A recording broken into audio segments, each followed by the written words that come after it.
In 2013, Anderson Silva was at the highest point in the UFC that arguably anybody had ever been. He was undefeated. He kept beating his opponents over and over and over and over again. Then would switch divisions just for the sake of switching divisions and beat those two. To the point that Anderson Silva, he was the top pound for pound fighter in the world and had millions of dollars in his past and in the future. And somehow, a few years later, he would no longer be the legend that he was.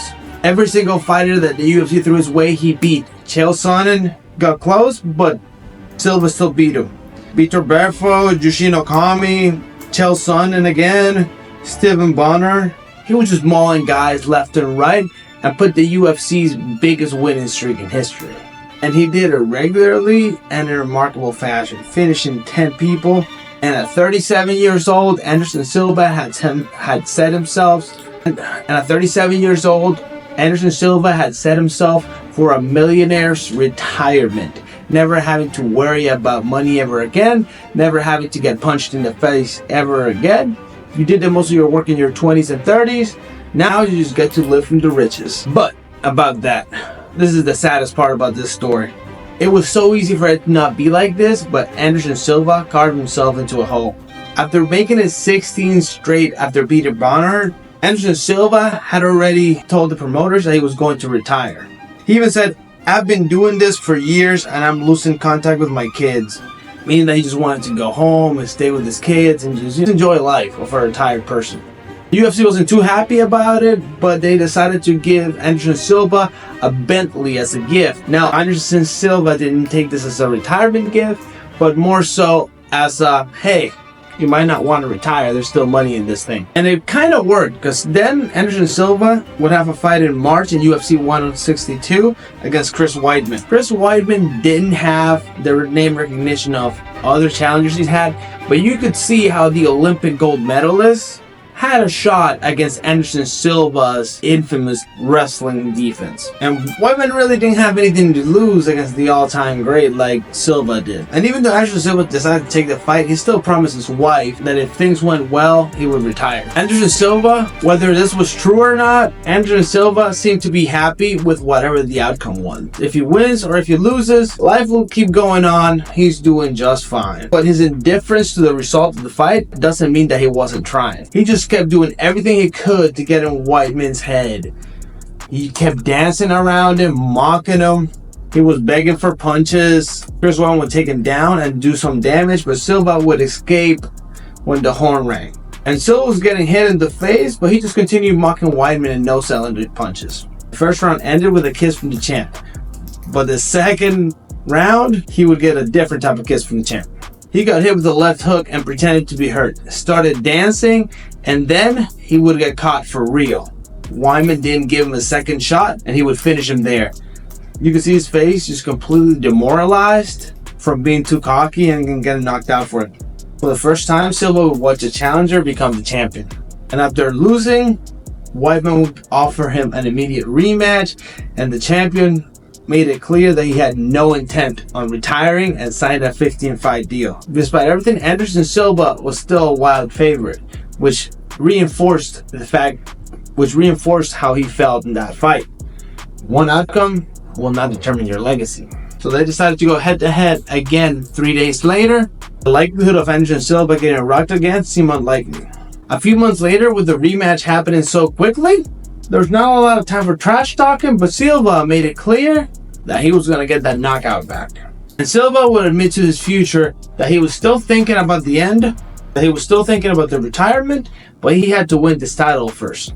But out of all the things that could have happened, the saddest thing probably happened. Anderson Silva would get beat, and then he would come back and beat Weidman right back. Even though it was a competitive fight, Anderson Silva would throw a kick and completely shatter his shin, having to end the match. And I'm not going to show the footage here because it is pretty nasty, but it's not really hard to find at all online if you do want to see it. He had gone from an opportunity to retire on top to a long road back, from a leg injury to then maybe get another fight. And if he won that fight, maybe then he would get a shot at the title. Thankfully, Silva's successful surgery would happen quickly, and Anderson Silva would see this as a sign from God to keep fighting. You heard that right, not from him stopping fighting, but to keep fighting. Probably the worst sign readings that I've ever seen personally.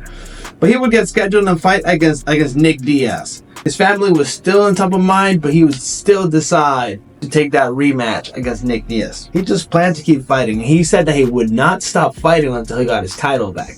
Luckily enough for him, that title shot would not really be too far, because Dana said that if he beat Nick, then a fight for the title would be up next. With it came a whole new series of ups and downs. Nick Diaz took a page out of Silva's book and started mocking him to the point that he even laid down on the floor and just posed against Silva. Silva stayed focused though, and even using the surgically repaired leg, and both veterans managed a way to grind out the full 5 rounds. Nick Diaz was looking worse for wear, and the judges would think so as well, and they would give the fight to Anderson Silva, him collapsing and crying in happiness that he would get a chance to face the title again. However, news the next day would complicate things, announcing that Anderson Silva had failed a drug test, and that would be it. The post-fight urine test would also be positive.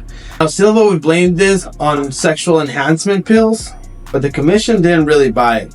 Nick Diaz and Anderson Silva would both get fined. Anderson Silva getting fined $380,000 for that, eating a big chunk of his fortune at that point. Anderson Silva would have the same fate that Bigfoot and Bones had. The difference being, Anderson Silva was a clean fighter his whole time. He represented the honor of the sport, really.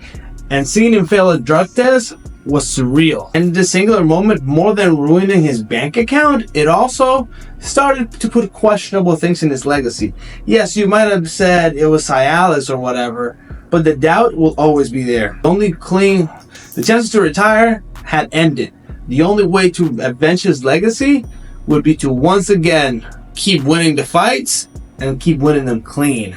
And he would face Michael Bisping now. Bisping would not hold his comments back to say what all the fans were kind of thinking at the point. Is Anderson Silva actually a believable contender, or has he been cheating this whole time? Anderson Silva hadn't gotten a victory in his past 3 years, and now he had nailed a knee to the head of Michael Bisping. The shot sent Bisping to the floor, and the horn sounded, and Silva started celebrating prematurely, and Bisping would take him the distance. And once the judges had their say, one more loss would go to Silva's record. Next fight, same result against Daniel Cormier.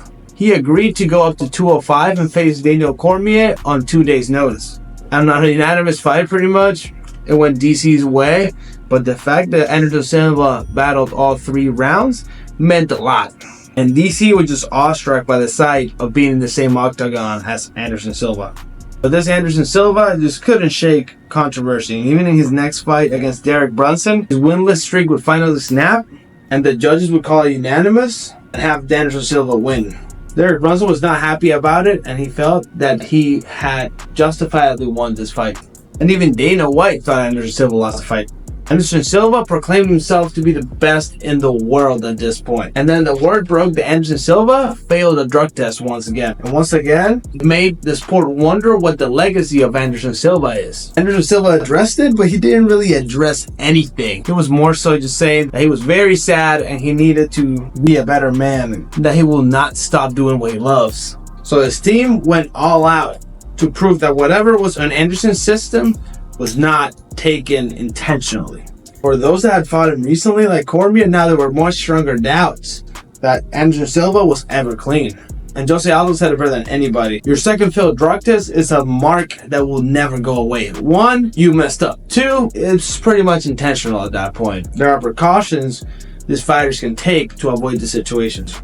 And at the end, they were able to prove that it was a tainted supplement, but it still came with 1 year suspension. And Anderson Silva felt like his legacy had been restored now. But at this point, Anderson Silva was 43 years old. He should have retired on top, and he was at this point starting to need paychecks. But the fight that satisfied him the most was the fight to clean his name. Anderson Silva would lose his next 2 fights. But if you look at this graph, you can see that he could have retired on top, a millionaire, and probably gotten sponsorship deals, ads, could have created a YouTube channel.